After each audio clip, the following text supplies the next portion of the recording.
India के fast bowler Mohammed Shami पिछले नवंबर से हील पेन या फिर एडी के दर्द की वजह से क्रिकेट में वापस नहीं आ पाए हैं। हमें यह पता चला कि फरवरी में उनकी सर्जरी हुई और अब वो सर्जरी से रिकवर कर रहे हैं और उनके फैंस बेसब्री से इंतजार कर रहे हैं कि कब वो क्रिकेट पे वापस आएंगे।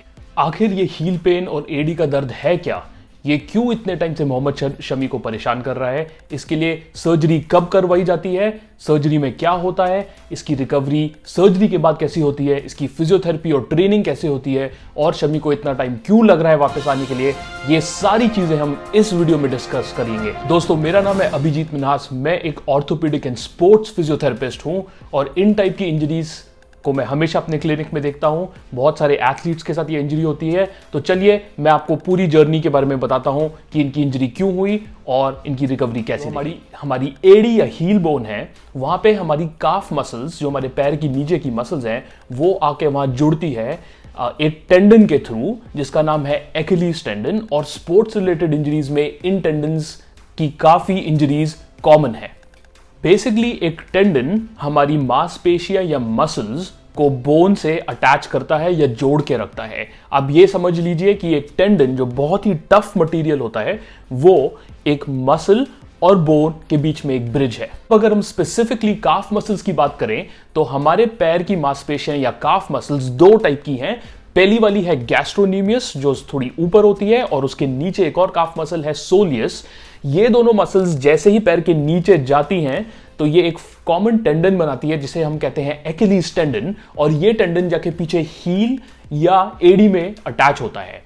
स्पोर्ट्स इंजरीज में इस एरिया में इतनी इंजरीज इसलिए होती है क्योंकि अनफॉर्चुनेटली ये जो टेंडन्स होते हैं इनमें ज्यादा ब्लड सप्लाई नहीं होता। तो मतलब जिस भी एरिया में ज्यादा ब्लड सप्लाई ना हो उसको ज्यादा न्यूट्रिशन नहीं आता, उसको खून से ज्यादा न्यूट्रिशन नहीं मिलता, इसलिए उन इंजरीज की रिकवरी टाइम जनरली ज्यादा होती है compare to a muscle injury.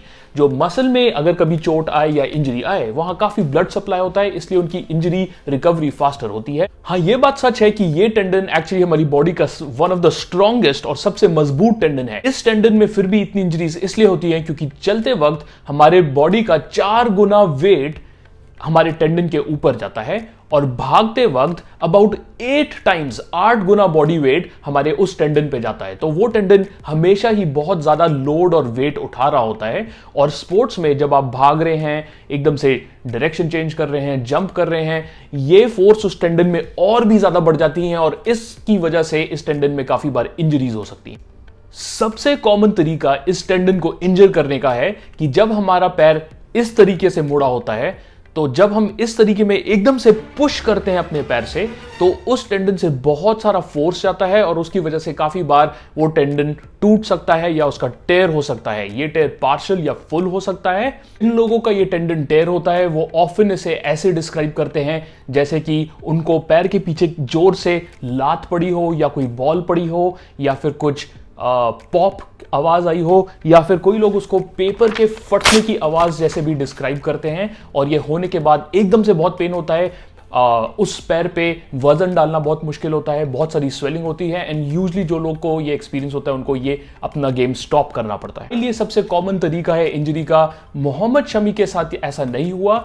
Mohammed Shami के साथ कोई एक पर्टिकुलर इंसिडेंट नहीं था जिसमें उनका सडनली ये टेंडन टेयर हो गया। ये हील या एडी का दर्द उनका over a period of time बढ़ता चला जा रहा था, जिसकी वजह से उनको बॉलिंग करना मुश्किल हो रहा था और इसकी वजह से उनको क्रिकेट से थोड़ी देर ब्रेक लेना पड़ा और इस इशू को एड्रेस करना पड़ा।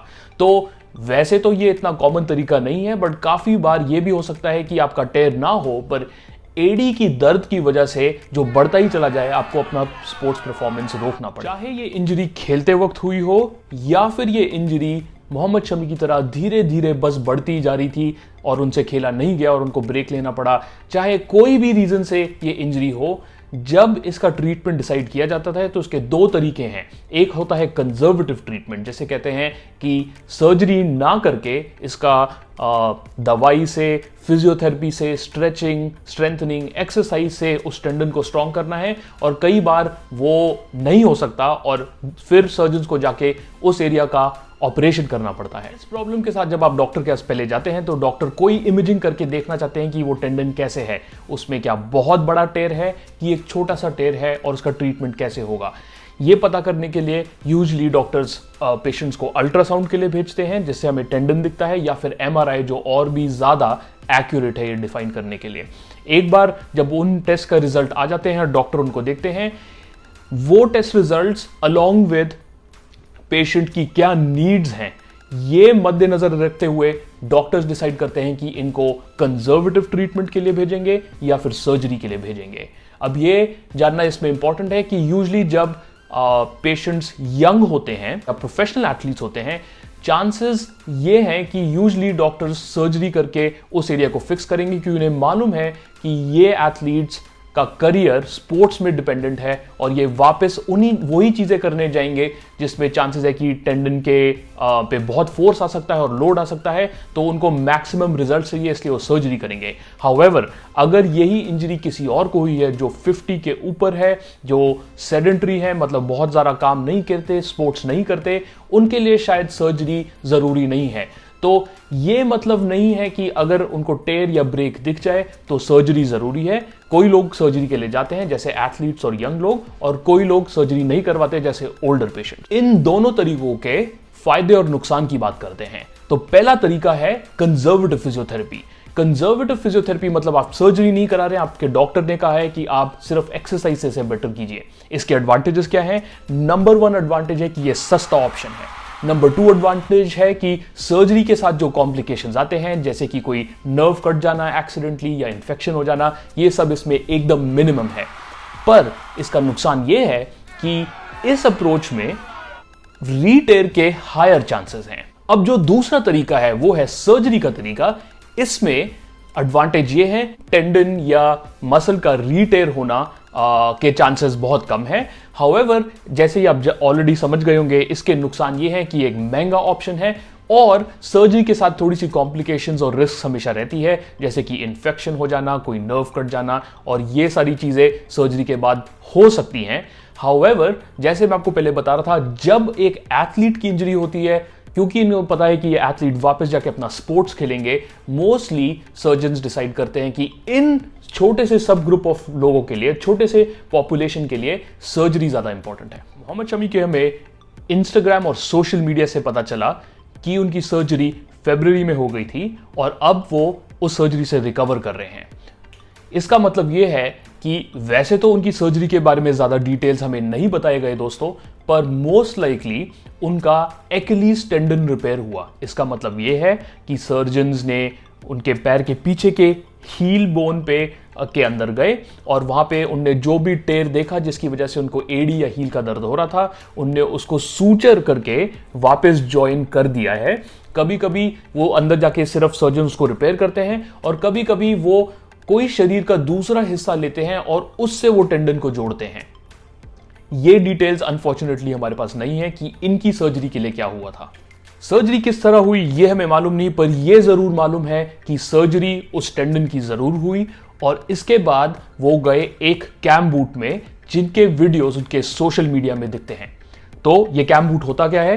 कैम का मतलब है CAM, कंट्रोल्ड एंकल मूवमेंट्स। इस टाइम पे सर्जरी हुई है और हम चाहते हैं कि हम उस एरिया को प्रोटेक्ट करके रखें, तो हम उस एंकल का मूवमेंट कंट्रोल करके रखते हैं जब तक, कुछ हफ्तों तक, ताकि वो टेंडन और वो इंजरी और सर्जरी का साइट रिपेयर ना हो जाए।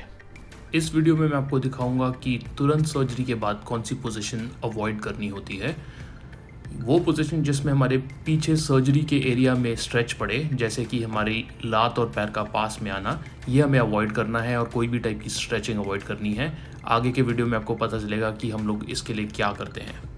शुरू के 6 से 8 हफ्तों के अंदर अंदर यूजली पेशेंट कैम बूट तो यूज करते हैं, पर उसके साथ क्रचेस भी यूज करते हैं क्योंकि वो पूरा वेट उस पैर पे नहीं डाल सकते। इसके साथ साथ एडी के नीचे एक वेज या कुशन डाला जाता है जिससे कि एडी थोड़ी सी ऊपर हो जाए। जैसे ही वो हील ऊपर होती है, उस टेंडन के ऊपर से प्रेशर कम हो जाता है। जैसे जैसे सर्जरी के हफ्ते जाते जाते हैं, second, third, fourth, fifth week में वो कुशन का हाइट कम करते रहते हैं ताकि एडी नीचे आती रहे और वो धीरे धीरे उस टेंडन पे हल्का हल्का स्ट्रेच होता रहे। पर ये सब बहुत जल्दी नहीं कर सकते क्योंकि वो टेंडन वापस ब्रेक हो सकता है। 6 से 8 हफ्ते के बाद धीरे धीरे ये बूट निकाला जा सकता है, पर ये पेशेंट टू पेशेंट डिपेंड करता है और ये सर्जन डिसाइड करते हैं। जब ये बूट हट जाता है फिर पेशेंट की फिजियोथेरेपी शुरू होती है और ये फिजियोथेरेपी ऑलमोस्ट 1 साल तक चल सकती है। जनरली स्पीकिंग ये 1 साल की फिजियोथेरेपी को 4 भागों में डिवाइड किया जा सकता है, जिसे कहते हैं अर्ली फेज, फिर आता है मिडिल फेज, एडवांस फेज और स्पोर्ट्स स्पेसिफिक फेज। जैसे कि आपने नाम से ही गेस कर लिया होगा, अर्ली फेज मतलब इजी एक्सरसाइजेस। हम ज्यादा स्ट्रेस नहीं डालते क्योंकि ये एरिया अभी भी हील हो रहा है, तो हम इस टाइप की एक्सरसाइजेस करते हैं जिसमें फुट या पैर पे या हील या एडी पे ज्यादा प्रेशर ना आए, जैसे बैठने वाली एक्सरसाइजेस, स्वेलिंग कंट्रोल करना, वॉकिंग करना एक्सेट्रा। फिर आती है मिडिल फेज, जिसमें हम लोग सिर्फ उसी एरिया पे नहीं पर जनरल फिटनेस पे भी फोकस करने लगते हैं, जिसमें हम लोग उस एरिया मतलब फुट के एरिया को तो स्ट्रॉन्ग करते ही हैं पर हम बाकी सारे एरियाज को भी वर्क करने लगते हैं। और ये एथलीट्स के लिए ज़्यादा ज़रूरी है क्योंकि उनकी ओवरऑल फिटनेस उनके रिटर्न टू स्पोर्ट्स के लिए बहुत ही इंपॉर्टेंट है। धीरे धीरे हम लोग इसके बाद जाते हैं एडवांस स्टेज में, जिसमें हम लोग अब और ज़्यादा वेट्स के साथ उस टेंडन को स्ट्रॉन्ग करने लगते हैं। फिर आती है फाइनल फेज, जिसमें हम स्पोर्ट्स स्पेसिफिक ट्रेनिंग डालने लगते हैं, जैसे कि जंपिंग, कटिंग, रनिंग, ब्रेकिंग, एकदम से चेंज करना डायरेक्शन, ये सारी चीज़ें। अगर आपको वीडियो के शुरू में याद हो, मैंने कहा होगा कि भागते वक्त हमारे हील पे और हमारे उस टेंडन पे बॉडी का 8 टाइम्स वेट ज़्यादा महसूस होता है। और साथ में जब आप एकदम से जंप करते हैं तो आपकी हील और आपका एक्यूलीज टेंडन उसी मैकेनिज्म में जाता है जहां पे उसका टेयर होने या ब्रेक होने के हाई चांसेस हैं। इसलिए ये इस स्टेज में पहुंचने के लिए बहुत मेहनत लगती है और फाइनली ये स्टेज होने के बाद हमारे एथलीट्स जाते हैं स्पोर्ट्स में। तो चलिए मैं आपको कुछ आइडियाज दिखाता हूं कि इन फेजेस में, इन अलग अलग भागों में किस टाइप की एक्सरसाइजेस यूज होती हैं। इनिशियल फेज ऑफ रिहैब में हम एक्सरसाइजेस को काफ़ी इजी और सिंपल रखते हैं, जैसे कि पैर को बैंड के अगेंस्ट पुश करना, स्वेलिंग कंट्रोल करना, सीटेड काफ रेजेस या हील रेजेस जिसमें बॉडी का वेट ना हो। जैसे जैसे वो बेटर होने लगे तो वेज हटा के फ्लैट ग्राउंड से ये करना, क्योंकि जैसे हमने पहले डिस्कस किया था फ्लैट ग्राउंड से ज़्यादा स्ट्रेच पड़ता है। इस एक्सरसाइज में हम धीरे धीरे हल्का सा स्ट्रेच एडी में शुरू करते हैं और बैकवर्ड वॉकिंग से भी यही थोड़ा थोड़ा स्ट्रेच एडी में बढ़ने लगता है। ये है सेकेंड फेज दोस्तों। यहाँ पे अब हम रेजिस्टेंस डालने लगते हैं, जैसे बैठ के पैर के ऊपर डंबल रख के उसको उठाना, और फिर हम शुरू करते हैं अलग अलग वेरिएशन काफ रेजेस के। इस वाले में हम हील को ज़मीन के नीचे ड्रॉप करते हैं तो एडी में ज़्यादा स्ट्रेच पड़ता है। इसको और मुश्किल बनाने के लिए हम लोग सिंगल लेग काफ रेज करते हैं, और उसको भी और मुश्किल बनाने के लिए हम हील को और ज़्यादा ड्रॉप करते हैं एज से। एंड फाइनली हम इसको लोड करने लगते हैं वेट्स के साथ। ये थर्ड फेज है दोस्तों, और इसमें हम शुरू करते हैं जंपिंग, हॉपिंग, स्पोर्ट्स वाली ऐसी एक्सरसाइजेस जिसमें टेंडन पे और भी ज़्यादा लोड पड़ता है, तो इसलिए ये स्टेज में पहुंचने के लिए कुछ महीने तो लग ही जाते हैं। ये जान लीजिए कि मोहम्मद शमी अभी तक इस स्टेज के आसपास शायद पहुंच गए हैं, पर अभी फाइनल स्टेज जो स्पोर्ट्स स्पेसिफिक ट्रेनिंग पे नहीं गए हैं, तो उनने भागना दौड़ना तो शुरू कर दिया है, बट वो अभी थर्ड से फोर्थ फेज के बीच में है। इन एक्सरसाइजेज में हम लोग जंप करना, सेफली लैंड करना, डायरेक्शन चेंज करना, जो भी स्पोर्ट्स के नीड्स होते हैं उसको एक कंट्रोल्ड एनवायरनमेंट में एथलीट को ऐसे मूवमेंट्स से एक्सपोज करने लगते हैं और हल्की हल्की ट्रेनिंग देने लगते हैं। आ गए हैं हम वीडियो के एंड में, और आपने अभी देखा कि इस इंजरी से रिकवर करने के लिए बहुत पापड़ बेलने पड़ते हैं, बहुत मेहनत लगती है। तो काफ़ी लोग ये सोच रहे होंगे कि इनकी रिकवरी में इतना टाइम क्यों लग रहा है। तो आप जान लीजिए कि दोस्तों, जब टेंडन इंजरी होती है उसके रिकवरी के लिए वैसे भी ज़्यादा टाइम लगता है, उसके ऊपर अगर उस पर सर्जरी हो गई हो तो ईजिली 9 से 12 महीने तो लग ही जाते हैं। अब हमें पता चला है कि मोहम्मद शमी धीरे धीरे बॉलिंग करने लगे हैं, तो हम अपनी फिंगर्स क्रॉस रख रहे हैं कि वो जल्दी ही वापस टीम इंडिया के लिए खेलें। और आप ये वीडियो देखते रहिए। अगर कोई भी ऐसा एथलीट है जिसकी इंजरी के बारे में आप और डिटेल्स जानना चाहते हैं तो प्लीज कमेंट कीजिए और मैं उस पर एक वीडियो बनाऊंगा।